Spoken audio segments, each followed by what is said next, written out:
Mazmur 91. Dalam lindungan Allah. Orang yang duduk dalam lindungan yang maha tinggi dan bermalam dalam naungan yang maha kuasa akan berkata kepada Tuhan, tempat perlindunganku dan kubu pertahananku, Allahku yang kupercayai. Sungguh, dialah yang akan melepaskan engkau dari jerat menangkap burung, dari penyakit sampar yang busuk. Dengan kepaknya, ia akan menudungi engkau, di bawah sayapnya engkau akan berlindung. Kesetiaannya ialah perisai dan pagar tembok. Engkau tahu takut terhadap kedahsyatan malam, terhadap panah yang terbang di waktu siang, terhadap penyakit sampar yang berjalan di dalam gelap, terhadap penyakit menular yang mengamuk di waktu petang. Walau 1.000 orang rebah di sisimu dan 10.000 di sebelah kananmu, tetapi itu tidak akan menimpamu. Engkau hanya menontonnya dengan matamu sendiri dan melihat pembalasan terhadap orang-orang fasik. Sebab Tuhan ialah tempat perlindunganmu, yang maha tinggi telah kau buat tempat perteduhanmu. Malapetaka tidak akan menimpa kamu, dan tulah tidak akan mendekat kepada kemahmu. Sebab malaikat-malaikatnya akan diperintahkannya kepadamu untuk menjaga engkau di segala jalanmu. Mereka akan menatang engkau di atas tangannya, supaya kakimu jangan terantuk kepada batu. Singa dan ular tedung akan kau langkahi, engkau akan menginjak anak singa dan ular naga. Sungguh hatinya melekat kepadaku, maka aku akan meluputkannya. Aku akan membentenginya, sebab ia mengenal namaku. Bila ia berseru kepadaku, aku akan menjawab. Aku akan menyertai dia dalam kesesakan. Aku akan meluputkannya dan memuliakannya. Dengan panjang umur akan kukenyangkan dia, dan akan kuperlihatkan kepadanya keselamatan daripadaku. Shalom saudara yang dikasihi Tuhan, mari sama-sama kita perkatakan apa yang dimaksud dengan Pentakosta ketiga. Pentakosta ketiga adalah pencurahan Roh Kudus yang dahsyat di zaman ini melebihi yang terjadi di Azusa Street. Pentakosta ketiga akan mengakibatkan penuaian jiwa yang terbesar dan terakhir sebelum Tuhan Yesus datang kembali.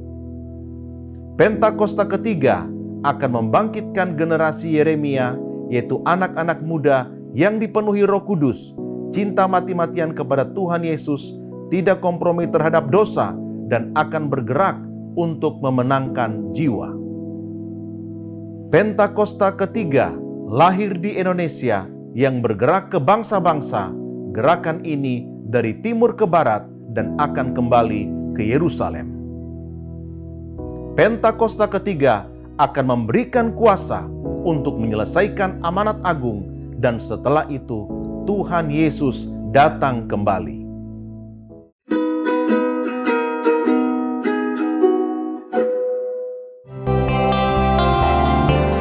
Janganlah biarkan tantangan kehidupan membuat kita mempertanyakan keberadaan Tuhan dalam hidup kita.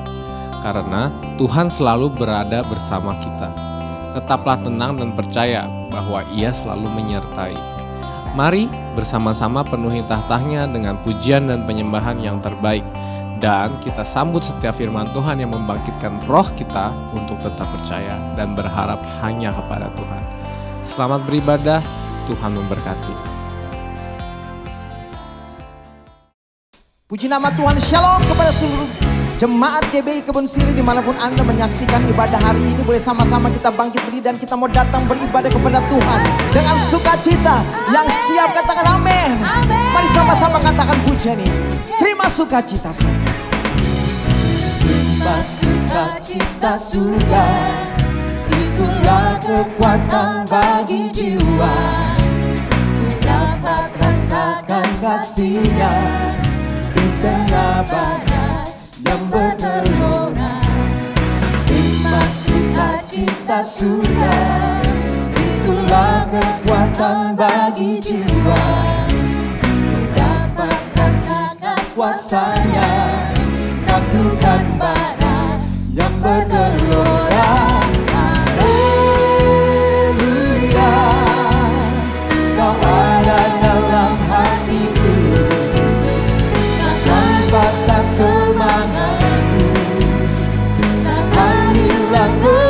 kekuatanku. Haleluya, ku mau bersorak bagimu. Sukacita surga nyata penuhiku. Biar pagi hari ketika kami datang beribadah kepada Engkau, sukacitamu melimpah. Mari sama-sama kata, Terima sukacita surga, itulah kekuatan bagi jiwa. Dapat rasakan kasih-Nya di tengah badai yang bergelora. Terima sukacita surga, itulah kekuatan bagi jiwa. Dapat saksikan kuasa-Nya, kandungan badan yang bergelora. Haleluya, Kau ada dalam hatiku. Takkan patah semangatku, takkan hilang kekuatanku. Haleluya, ku mau bersorak bagimu. Sukacita sudah nyata penuhiku. Sebab firman-Mu yang kami percaya bahwa sukacita Tuhan adalah kekuatan kami. Yang percaya boleh katakan amin. Yang percaya sambil kita tepuk tangan buat Tuhan kita.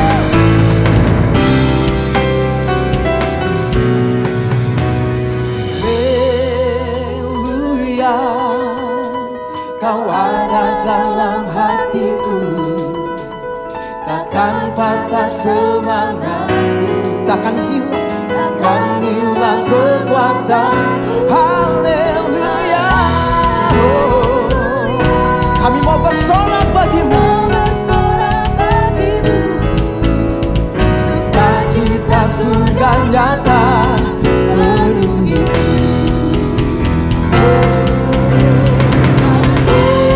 Haleluya, Kau ada dalam hatiku, takkan patah semangatku, takkan hilang kekuatanku. haleluya, Ku mau bersorak bagimu. Sukacita surga nyata penuhiku. Sukacita surga nyata penuhiku. sebab sukacitamu melimpah bagi kami. Sukacita surga nyata penuhiku. Katakan haleluya. Haleluya.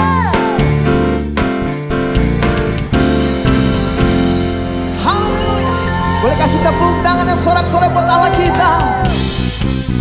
Ya, kami bersyukur untuk kebaikan-Mu di hidup kami. Tepuk tangannya bisa jauh lebih meriah buat Allah kita. Yuk yang tahu pujian ini sama-sama katakan.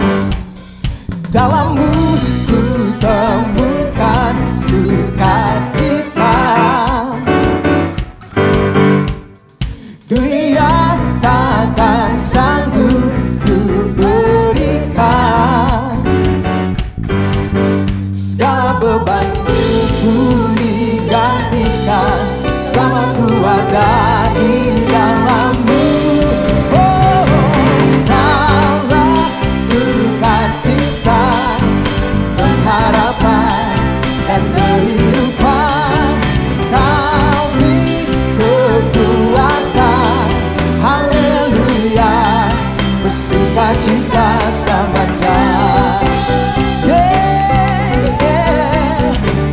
Sama-sama katakan, Kau ada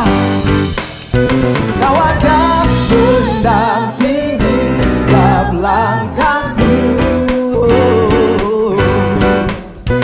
Berikan kekuatan dengan Roh-Mu. Yang percaya angkat dua tangan kita sama-sama kata, janji-Mu yang telah menuliskan untuk rancangan yang indah. Kaulah sukacita, pengharapan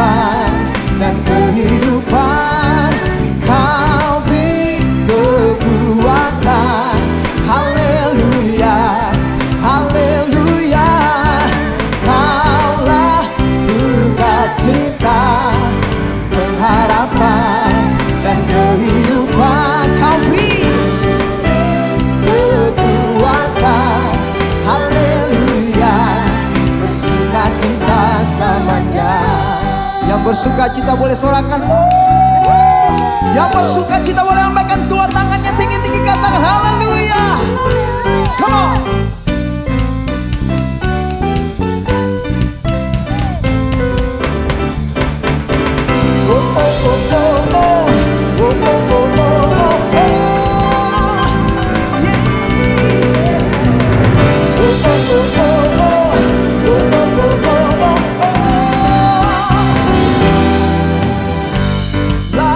Sukacita, pengharapan dan kehidupan, Kau yang memberi.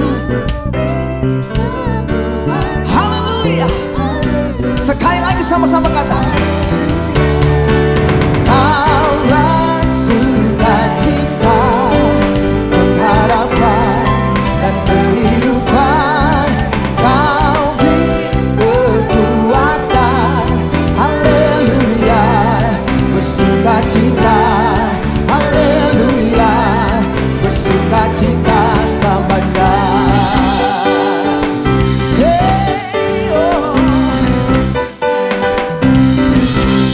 Tuhan sumber sukacita kami, dan Engkau adalah pengharapan kami yang memberikan kami kemenangan melewati setiap badai persoalan di hidup kami. Satu yang kami temukan, bahwa Engkau adalah setia.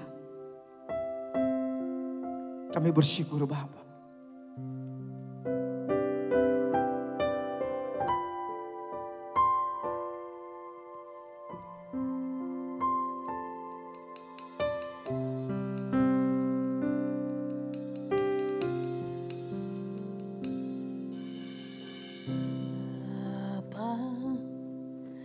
Kau setia, Bapa, Kau mulia. Tenanglah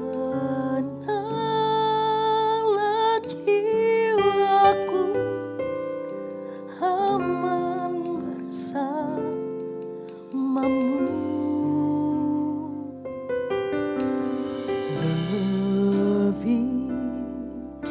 Dari harta,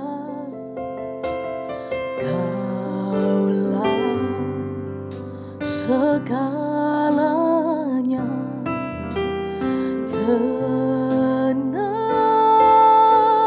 jiwaku dalam hadirat-Mu.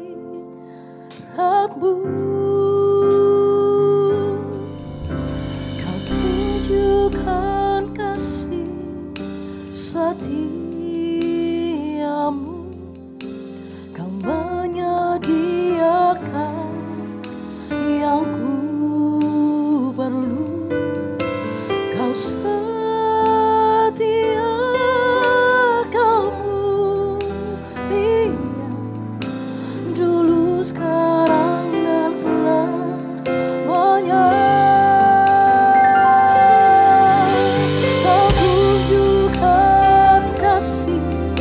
Setiamu, Kau menyediakan yang ku perlu. Kau setia, Kau mulia, Bapa Kau setia.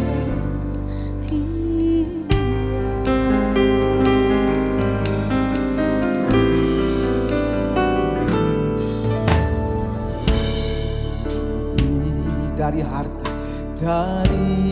harta, Kaulah segalanya.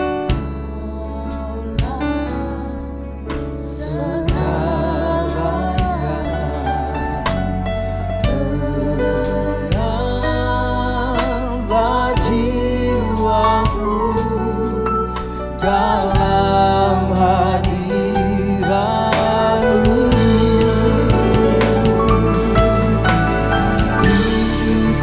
Kasih setiamu, Kau menyediakan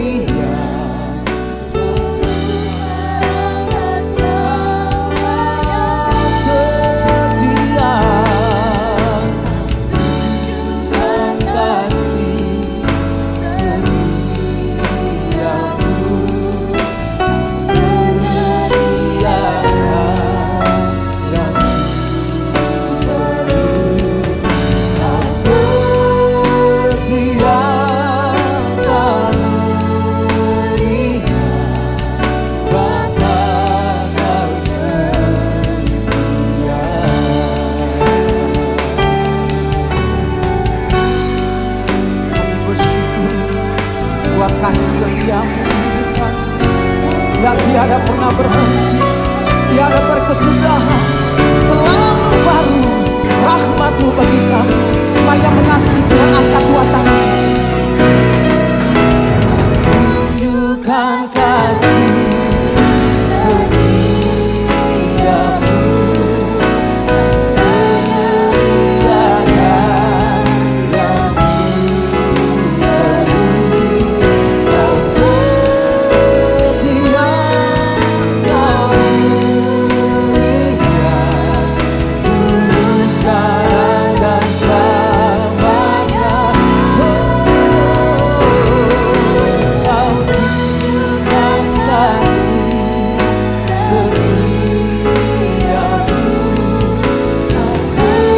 menyediakan yang perlu.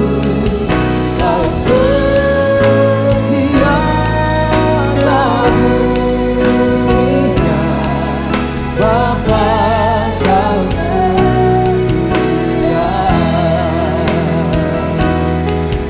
Kau setia, Kau mulia, Kau setia, Kau setia, Kau mulia, Kau setia, Kau mulia, Bapa, Kau setia.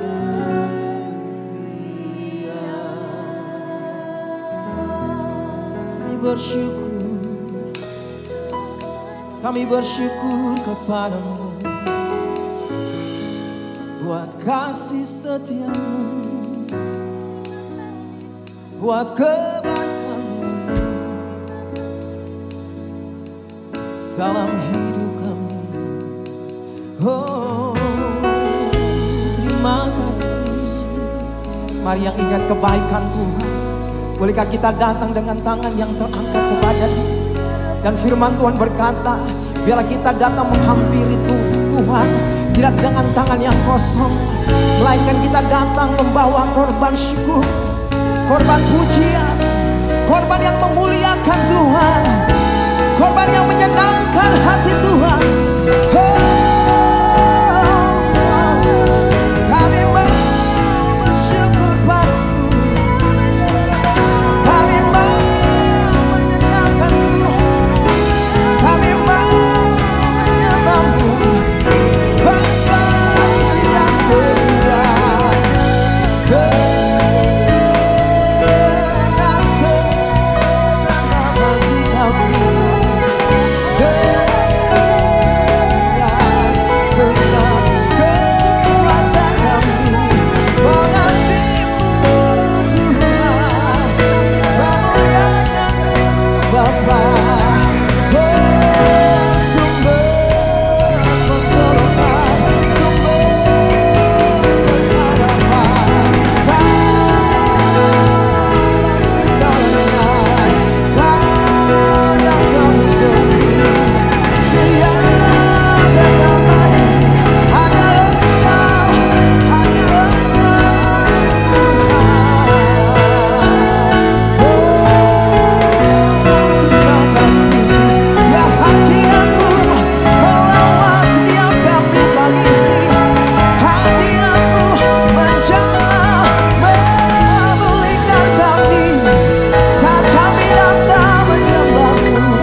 bahwa tidak ada Allah yang seperti Engkau.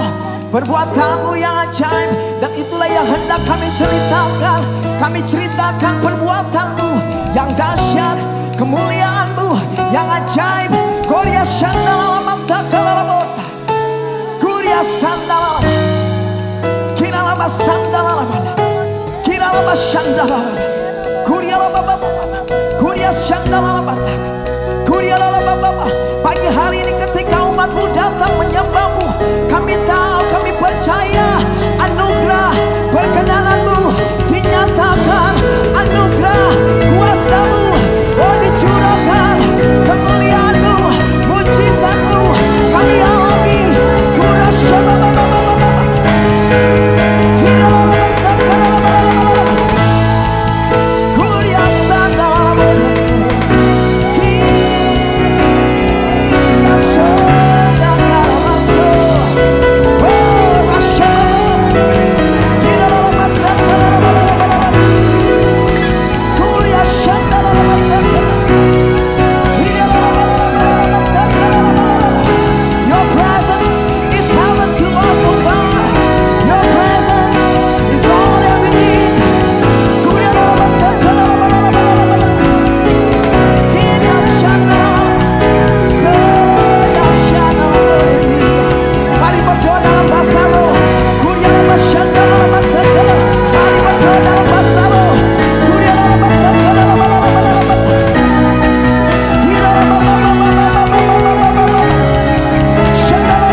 Yang layak untuk menerima pengakuan kami, dan untuk semua yang Tuhan sudah nyatakan di hidup kami, yang kami ingin nyatakan, Engkau baik, Engkau sangat baik, Engkau teramat baik, dan Engkau Allah yang setia, terbukti di dalam segala kesesakan hidup kami.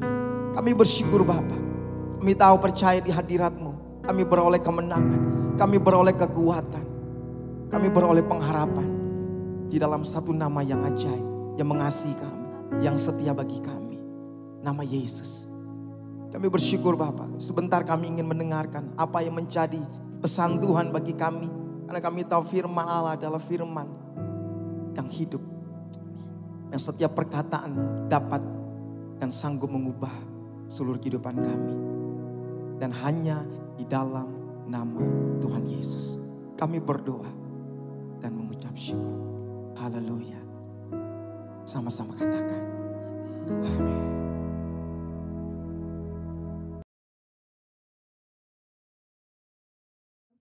Shalom. Saya berdoa kita semua terus dalam perlindungan dan penyertaan Tuhan. Voice of Pentecost kali ini bertemakan bersinergi bagi bangsa. Kemerdekaan disebut dengan keadaan bebas dari perhambaan. Tentu, perjuangan menuju kemerdekaan tidaklah mudah. Inilah yang diperjuangkan Bung Karno, juga Bung Hatta, hingga pada 17 Agustus 1945 Indonesia merdeka. Saudara, perjuangan menuju kemerdekaan ini tidak hanya dilakukan Bung Karno sendiri, ataupun Bung Hatta seorang. Perjuangan ini melibatkan seluruh aspek dan golongan dari Indonesia, termasuk umat Tuhan. Sebut saja beberapa nama, seperti Martha Christina Tiahahu, Agustinus Adi Sucipto, Herman Johannes, dan masih banyak yang lain. Ini membuktikan bahwa umat Tuhan tidak berleha-leha, melainkan ikut berjuang dalam merebut dan mempertahankan kemerdekaan. Lalu bagaimana dengan kita? Peran apa yang mampu kita tempuh demi mengisi kemerdekaan saat ini? Salah satu jawaban atas pertanyaan tersebut adalah dengan bersinergi dengan pemerintah. Sinergi berasal dari bahasa Yunani, sinergos, yang berarti rekan sekerja. Sinergi adalah suatu bentuk dari sebuah proses atau interaksi yang menghasilkan suatu keseimbangan yang harmonis, sehingga bisa menghasilkan sesuatu yang optimal. Ada 4 yang perlu kita perhatikan dalam hal bersinergi dengan pemerintah. Yang pertama, menyadari bahwa pemerintah adalah dari Allah. Tak dapat terhitung berapa banyak narasi yang diciptakan oleh oknum dalam berbagai media dan platform yang berusaha menimbulkan ketidakpercayaan masyarakat terhadap pemerintah. Seperti dalam penanganan COVID-19 dan program vaksinasi yang sedang ada tepat di depan kita saat ini. Hoaks-hoaks bermunculan dan banyak masyarakat yang memakannya mentah-mentah, sehingga menjadi batu sandungan yang besar bagi pemerintah untuk bergerak. Saudara, kita sebagai orang percaya harus mampu bersinergi dengan pemerintah, sebab mereka adalah wakil Allah dan mereka menginginkan kesejahteraan atas Anda dan juga saya. Yang kedua, berdoa bagi pemerintah. Sebagian dari kita mungkin bertanya, saya hanya seorang pegawai biasa, bagaimana saya dapat bersinergi dengan pemerintah?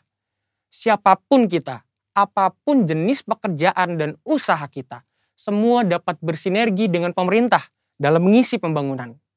Ada 3 cara yang pasti dapat dilakukan oleh semua orang percaya, yakni berdoa, berdoa, dan berdoa. Dalam 1 Timotius 2 ayat 1-3, dikatakan bahwa kita patut untuk menaikkan permohonan, doa syafaat, dan ucapan syukur bagi raja-raja dan pembesar yang berada di atas kita. Jangan pernah jemu berdoa bagi bangsa dan negara serta pemerintah. Justru di masa-masa yang genting seperti inilah, kita semakin gencar, tekun, dan semangat mendoakan pemerintah dalam perang melawan penyakit COVID-19 serta resesi ekonomi secara global.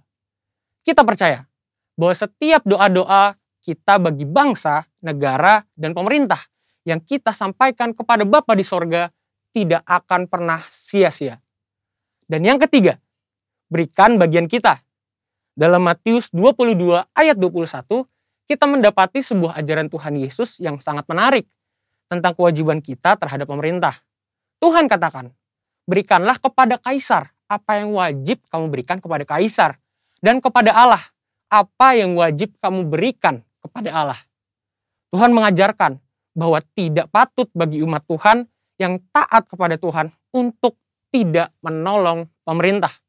Pemerintah dalam membangun bangsa dan mewujudkan kesejahteraan rakyatnya tentu membutuhkan modal pembangunan, dan salah satu sumber pendapatan yang besar adalah pembayaran pajak. Maka dari itu, dengan membayar pajak, kita sedang bersinergi dengan pemerintah kita. Yang keempat, investasi demi kemajuan.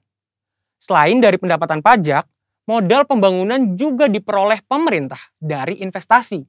Pemerintah sedang mendorong warga negara Indonesia untuk melakukan investasi. Itu sebabnya sekarang ini kita menemukan banyak sekali aplikasi yang memudahkan masyarakat untuk melakukan investasi, bahkan dengan modal awal yang sangat kecil dan dapat dijangkau oleh semua kalangan. Melalui investasi, kita turut serta membiayai pembangunan di sektor infrastruktur dan industri lainnya. Demikian investasi dapat dilakukan dengan sederhana, namun memiliki dampak yang sangat luas. Demikian saudara, bagian kita dalam mengisi kemerdekaan bukan lagi dengan bersusah payah melawan penjajah, tetapi dengan sinergi yang baik antar kita dan pemerintah. Saudara, untuk penjelasan lebih lengkapnya dari tim teologi kami, silakan buka link yang ada di atas atau scan QR Code yang tersedia. Salam integritas, Tuhan Yesus memberkati.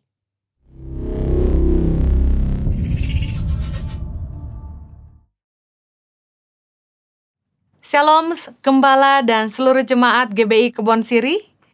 Apa kabar? Berdoa agar Anda dan keluarga selalu dalam keadaan sehat dan selalu dalam penyertaan Tuhan. Terima kasih buat kesempatannya saya boleh melayani firman Tuhan melalui ibadah online. Berdoa agar sebentar firman Tuhan yang disampaikan dapat menjadi kekuatan dan berkat bagi Anda semua. Bapa di sorga, terima kasih buat anugerah-Mu. Kami bersyukur kalau bangsa Indonesia boleh mengecap kemerdekaan di tahun yang ke-76. Semua karena anugerah Tuhan. kemerdekaan yang merupakan hasil dari perjuangan para pahlawan. Kami bersyukur Tuhan kalau kami boleh mengecapnya hari ini. Berdoa agar firman-Mu sebentar disampaikan. Biar kiranya Tuhan boleh berbicara buat kami. Tumpahkanlah isi hati-Mu. Ajarilah kami kebenaran firman-Mu. Tolong hamba-Mu Tuhan. Karena sungguh tanpa Engkau hamba tidak mampu. Demi nama Yesus kami berdoa. Amen. Halo, apa kabar? Senang sekali bisa kembali melayani Anda dalam ibadah online bersama Impact Community Indonesia. Hari ini saya akan bicara tentang disunity, ketidaksatuan. Apa yang membuat kita gagal untuk bersatu? Ada pepatah Indonesia yang berkata, bersatu kita teguh, bercerai kita runtuh. Begitu banyak kepentingan sehingga menjadi rintangan. Di mana ada kepentingan, pasti ada yang dikorbankan. Yang seringkali menghambat kemajuan sebuah bangsa adalah kepentingan-kepentingan individu yang haus kekuasaan dan kekayaan. Saya percaya hari ini bukan lagi penjajah bangsa lain yang membuat kita sulit maju, tetapi musuh di bangsa sendiri. Istilahnya musuh dalam selimut. Selalu ada saja orang-orang yang berusaha menggulingkan para pejuang yang sesungguhnya, berusaha merebut kekuasaan dan meraup kekayaan. Orang-orang yang bekerja keras malah ditindas, yang berjuang malah dibuang. Ironisnya, penjajah kita hari ini bukan bangsa luar, tapi dari bangsa sendiri. Sebuah kapal kalau mau terus berlayar, haruslah dipimpin oleh satu nahkoda yang menentukan arah dan tujuannya. Kalau terlalu banyak orang yang mau ikut ambil suara, terlalu banyak orang yang menginginkan kuasa, malah akan menghambat dan membuat kita tidak sampai-sampai ke tujuan. Amsal 14 ayat 11 berkata, jikalau tidak ada pimpinan, jatuhlah bangsa. Tetapi jikalau penasehat banyak, keselamatan ada. Mungkin ada yang akan pakai ayat ini untuk bilang, loh, banyak suara itu bagus. Nah, saya dapat hikmat dari Tuhan begini. Para penasehat itu dibutuhkan dalam bagaimana mengupayakan supaya kita sampai ke tujuan, bukannya mengubah tujuan. Saya percaya pemimpin bangsa ini punya tujuan untuk mensejahterakan bangsa. Harusnya sebagai masyarakat, sebagai orang-orang yang diberi kuasa oleh rakyat, kita menjunjung tinggi kesatuan dan menolong para pemimpin bangsa ini untuk bagaimana kita bisa sampai ke tujuan. Karena tidak mungkin terjadi, tidak mungkin sampai tujuan kalau bangsa kita tidak mendukung pemimpin yang ada, apalagi berusaha mengubah haluan. Siapa musuh bangsa Indonesia saat ini? Siapakah orang-orang yang menghambat kemajuan bangsa? Yaitu para koruptor yang merasa terganggu ruang geraknya. Warga negara yang hanya memperkaya diri di tanah air mereka, tapi tidak memberikan sumbangsih untuk kesejahteraan bangsa. Para wakil rakyat yang tidak memperjuangkan kesejahteraan rakyat. Para pejabat yang dipilih rakyat, tapi mengingkari janjinya. Para PNS yang gabut digaji tapi tidak melayani. Setiap rakyat, warga negara yang tidak menjunjung tinggi kesatuan bangsa dan Pancasila. Kalau di dalam bangsa sendiri kita tidak mau bersatu, menjunjung tinggi kesatuan, berjuang untuk kesejahteraan bangsa ini, maka siapapun pemimpin di bangsa ini akan sulit sekali maju. Seorang pemimpin harus didukung, bukan diganggu. Justru kita harus melihat baik-baik siapakah pemimpin yang baik. Mereka yang berjuang untuk kesatuan dan kesejahteraan atau mereka yang hanya mementingkan diri sendiri. Mari kita lihat dalam Filipi 2. Dengan judul perikop, nasihat supaya bersatu dan merendahkan diri seperti Kristus. Ayat yang pertama, Jadi, karena dalam Kristus ada nasihat, ada penghiburan kasih, ada persekutuan roh, ada kasih mesra, dan belas kasihan. Karena itu, sempurnakanlah sukacitaku dengan ini. Hendaklah kamu sehati, sepikir dalam satu kasih, satu jiwa, satu tujuan. Dengan tidak mencari kepentingan sendiri atau puji-pujian yang sia-sia. Sebaliknya, hendaklah dengan rendah hati yang seorang menganggap yang lain lebih utama daripada dirinya sendiri. Dan janganlah tiap-tiap orang hanya memperhatikan kepentingannya sendiri, tetapi kepentingan orang lain juga.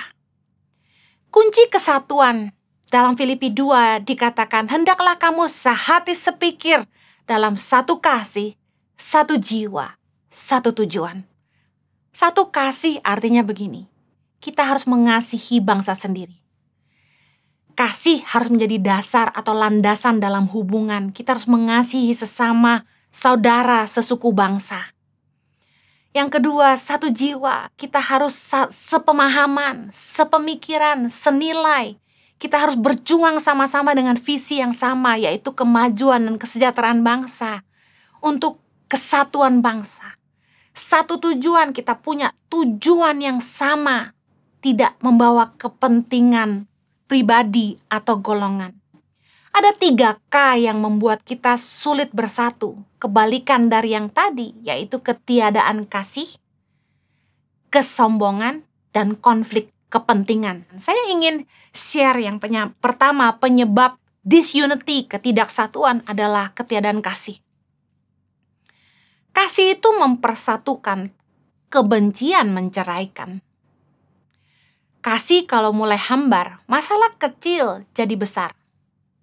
Kasih itu yang memampukan kita untuk memaafkan kesalahan orang lain. Kasih membuat kita bisa menerima kekurangan orang lain. Kasih membuat kita mau mengerti dan mengampuni. 1 Petrus 4 ayat 8 bilang gini.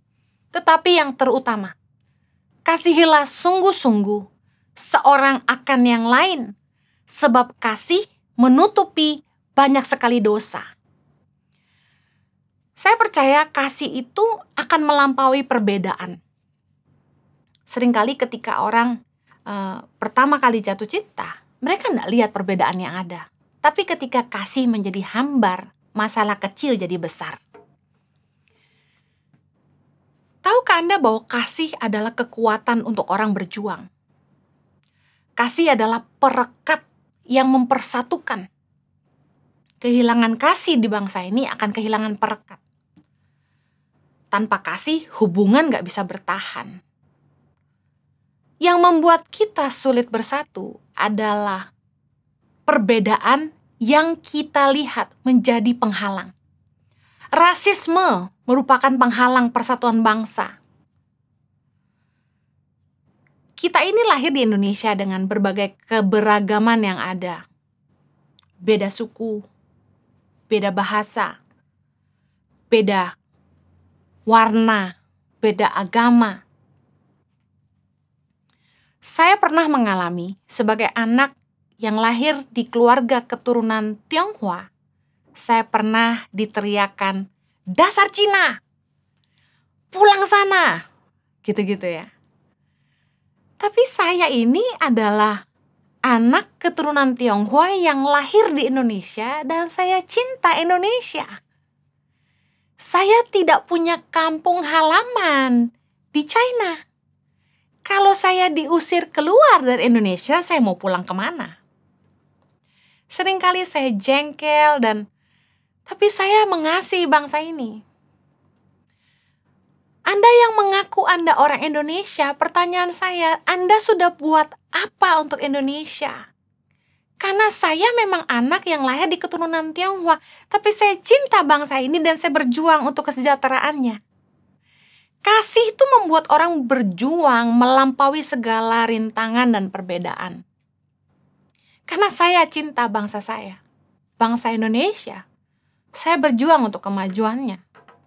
Waktu saya turun ke desa-desa, ke pedalaman, ke berbagai daerah di seluruh Indonesia, Saya tidak memandang perbedaan warna kulit, bentuk rambut, suku, bahasa menjadi penghalang untuk saya mengasihi mereka. Kasih kepada bangsa saya membuat saya tidak melihat perbedaan yang ada. Saya tidak melihat mereka miskin dan saya kaya. Saya melihat semua orang sama. Harusnya kita belajar kunci persatuan bangsa adalah cinta kepada bangsa. Kita harus terus menanamkan cinta kepada tanah air kita, bukannya memupuk kebencian di hati generasi kita. Jangan membuat perbedaan. Beberapa orang tua menanamkan bibit kebencian di hati anak-anak mereka dengan mengadakan perbedaan, menghina suku lain. Berapa banyak pernikahan beda suku yang sangat sulit sekali di bangsa ini. Kenapa? Karena kita melihat beda suku, kita beda. Kita Indonesia. Apakah suatu hari nanti saya mengizinkan anak-anak saya menikah dengan orang yang berlainan suku? Kenapa tidak? Kita semua sama. Kita Indonesia. Kalau kita terus memupuk kebencian, perbedaan di hati anak-anak kita, mustahil Indonesia sejahtera. Kita harusnya menghargai perjuangan para pahlawan dengan menjunjung tinggi persatuan. Hanya kasih kepada bangsa yang akan mampu mengatasi semua perbedaan yang ada. Ingat baik, kita tidak bisa milih kita lahir di mana, dengan warna seperti apa, dengan keluarga seperti apa. Kalau kita lahir di Indonesia dengan segala keberagaman yang ada, kita patut menghargainya. Yang kedua, penyebab disunity adalah kesombongan. Satu jiwa bicara soal kita harus senilai, sepaham. Filipi 2 ayat 3 tadi bilang gini, dengan tidak mencari kepentingan sendiri atau puji-pujian yang sia-sia. Nggak akan ada kesatuan tanpa kerendahan hati. Kadang-kadang kita terlalu sombong untuk mengakui kerja keras orang lain. Kita terlalu sombong untuk mengakui bahwa kita butuh orang lain. Ada pepatah dalam bahasa Inggris yang berkata gini, more works can be done if it doesn't matter who gets the credit. Akan lebih banyak pekerjaan yang bisa dilakukan kalau nggak masalah siapa yang dapat pujian. Semua orang ingin diakui kerja kerasnya. Setiap orang ingin dipuji. Tapi apa yang terjadi? Karena semua orang ingin mendapatkan posisi, semua orang ingin diakui. Sehingga kebanyakan orang hanya penting penampilan daripada apa yang mereka kerjakan. Satu kali kami pernah mengadakan event besar di Indonesia, di Jakarta. Saya dan suami mengajak beberapa orang kerjasama untuk membantu kami merealisasikan event ini. Apa yang terjadi? Di situ mata saya terbuka. Orang-orang yang dimintai tolong, bicara uang, harus dibayar, dan lain sebagainya. Padahal acara ini tidak menguntungkan kami dan tidak menguntungkan siapa-siapa, tapi orang-orang ini tahu bahwa acara ini untuk kepentingan bersama. Pada hari H ketika acara dimulai, orang-orang yang ribut minta dibayar itu, boro-boro membantu tapi mereka malah duduk di panggung. Mereka ingin mendapat pengakuan. Dari situ saya belajar, benar pepatah ini. Orang lebih menginginkan pengakuan, tapi ketika diminta bantuan, mereka tidak mau ikut bekerja. Bangun apapun yang paling susah itu di tahap perintisan. Karena disitulah kita akan merasa sendirian. Ketika belum punya apa-apa, waktu masih susah, orang-orang agak sulit dimintai bantuan. Gak ada yang mau berjuang bersama kita. Dan di situ kita akan merasa sangat sendirian. Waktu belum punya apa-apa, semua dikerjain sendiri, nangis sendiri, susah sendiri, jatuh sendiri. Tapi waktu sudah dikenal, Semua orang ingin dapat pengakuan.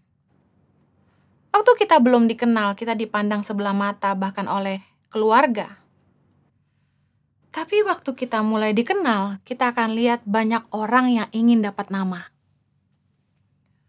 Dibutuhkan kerendahan hati untuk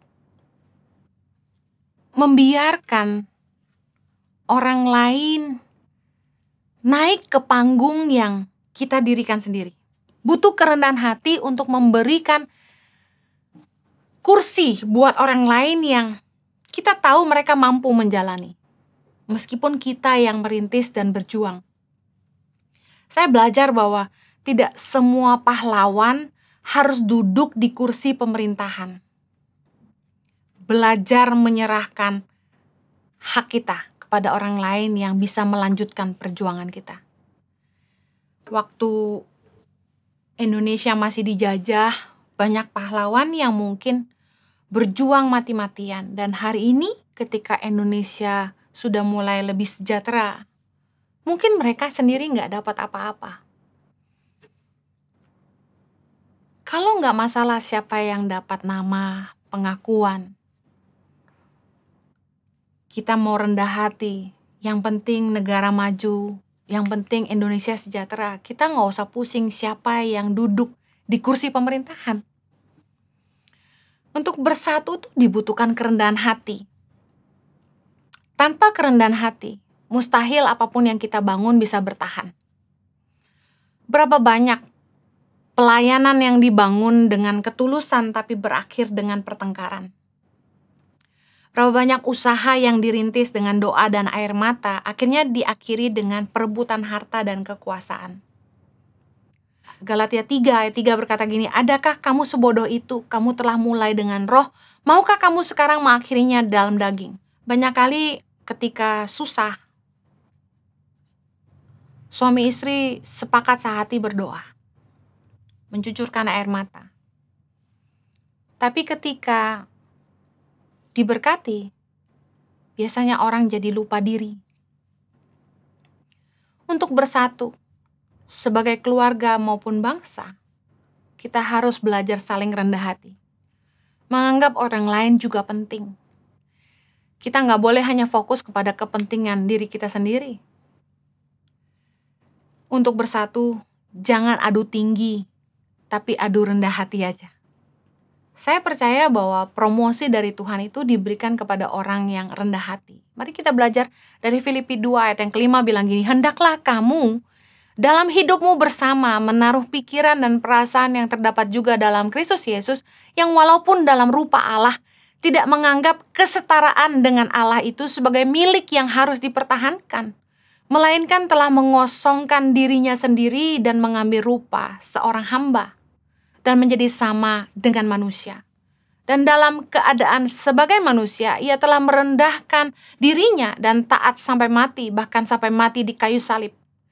Itulah sebabnya Allah sangat meninggikan dia dan mengaruniakan kepadanya nama di atas segala nama.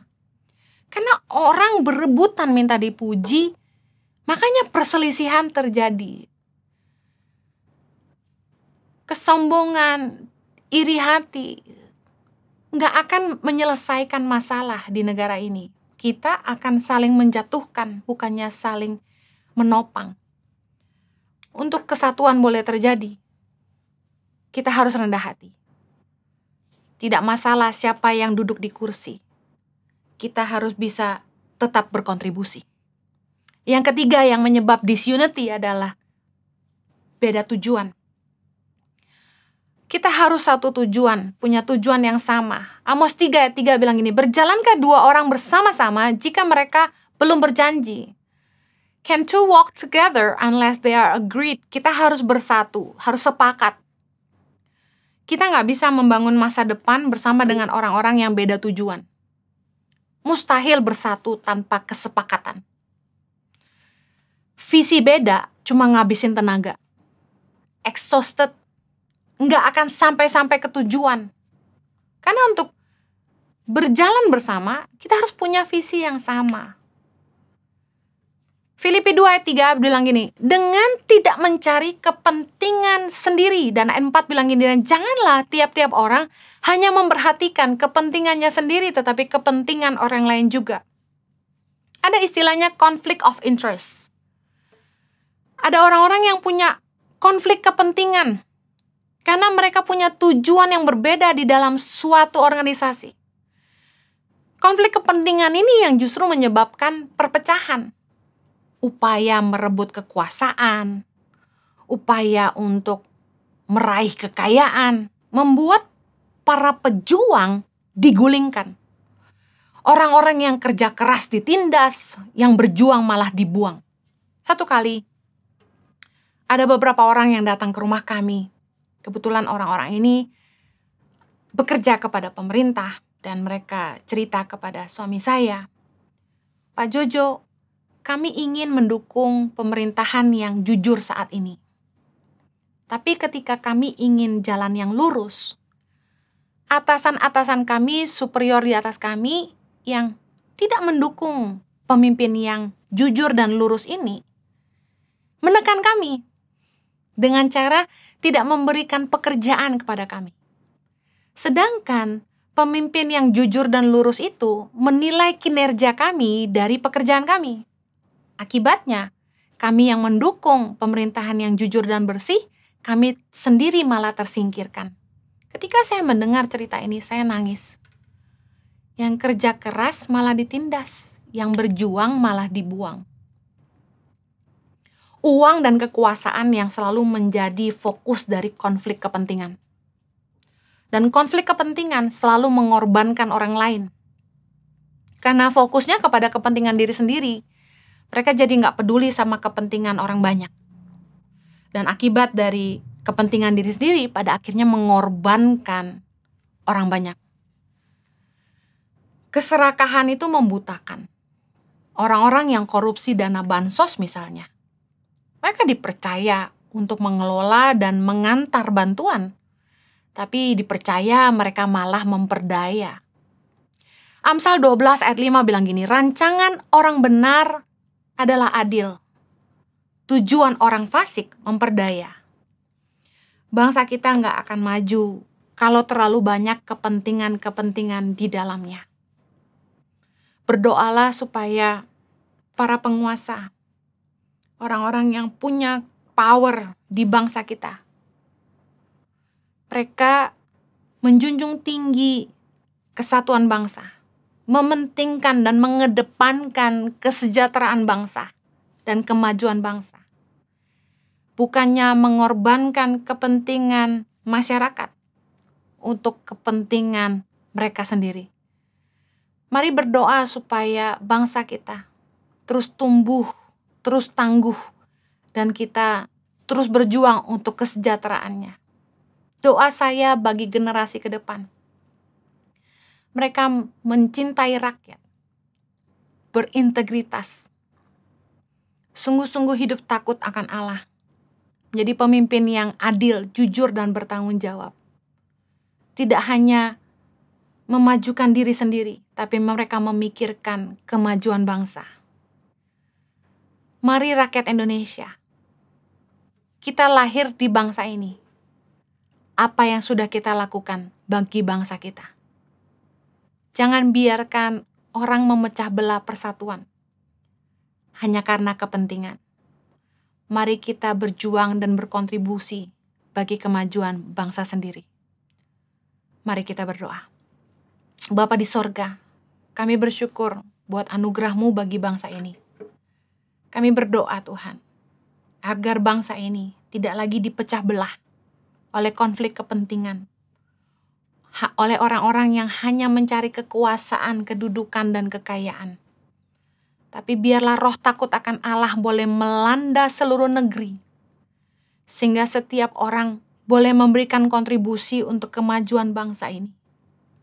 Kami mohonkan pemerintahan yang takut akan Allah, yang mencintai rakyat, yang bekerja sungguh-sungguh dan berintegritas.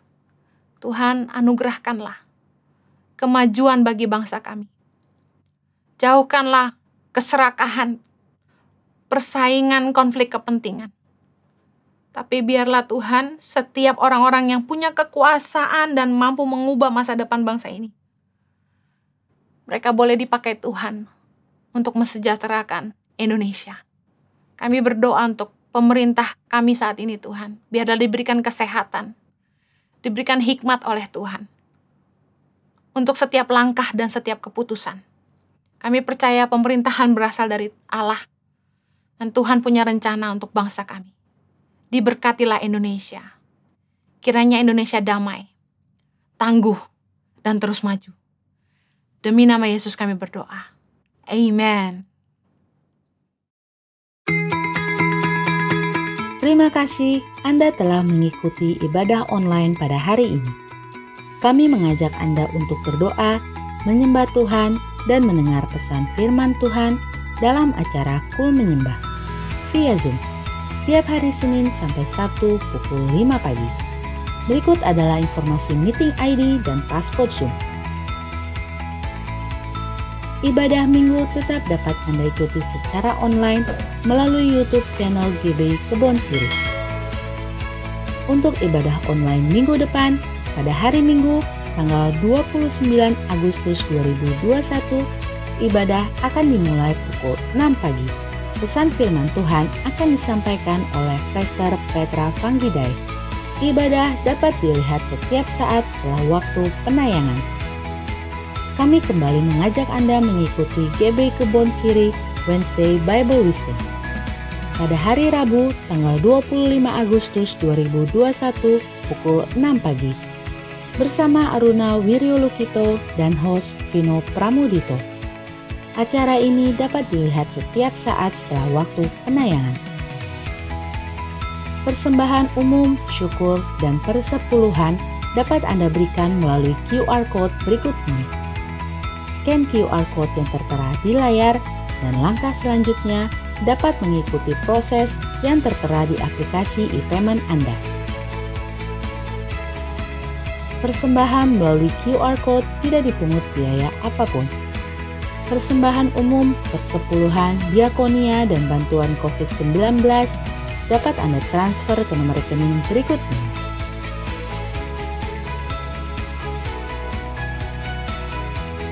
Untuk pelayanan baptisan, dapat mendaftarkan diri di nomor call center berikut ini. GBI Kebon Siri telah menyalurkan bantuan bagi mereka yang terpapar COVID-19 berupa vitamin dan obat-obatan kepada pengerja dan jemaat. Juga bantuan diberikan kepada anak-anak dan pengurus panti asuhan Bukit Karmel, serta membagikan nasi box pada anak jalanan, pemulung, pengamen, dan ojek online yang mengalami dampak dari COVID-19. Terima kasih untuk setiap bantuan dan persembahan dari Bapak, Ibu, Saudara. Tuhan Yesus memberkati.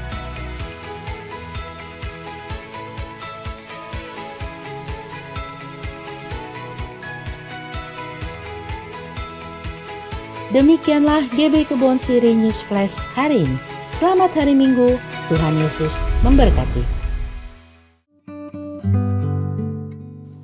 Mari jemaat Tuhan, kita siapkan hati kita untuk berdoa. Allah Bapa yang bertata di dalam kerajaan surga, terima kasih Tuhan kalau pada hari ini Engkau telah mengirimkan pembicara yang telah menyampaikan firman Tuhan di ibadah online pada hari ini. Biar Engkau memberkati keluarga dan pelayanannya. Kami juga berdoa Tuhan untuk Gembala Sidang, Bapak Pendeta Niko Nyotora Harjo, dan keempat wakil Gembala, Gembala Rayon, Gembala Cabang GBI Kebon Siri, dan Gembala-Gembala Kul. Biar Tuhan memberkati dan Tuhan mengurapi mereka senantiasa. Kami juga berdoa untuk jemaat GBI Kebon Siri dan semua yang mengikuti ibadah online pada hari ini. Tuhan Yesus memberikan hikmat dalam segala usaha dan pekerjaan di tengah-tengah masa pandemi COVID-19. Tuhan mencukupkan apa yang menjadi kebutuhan mereka.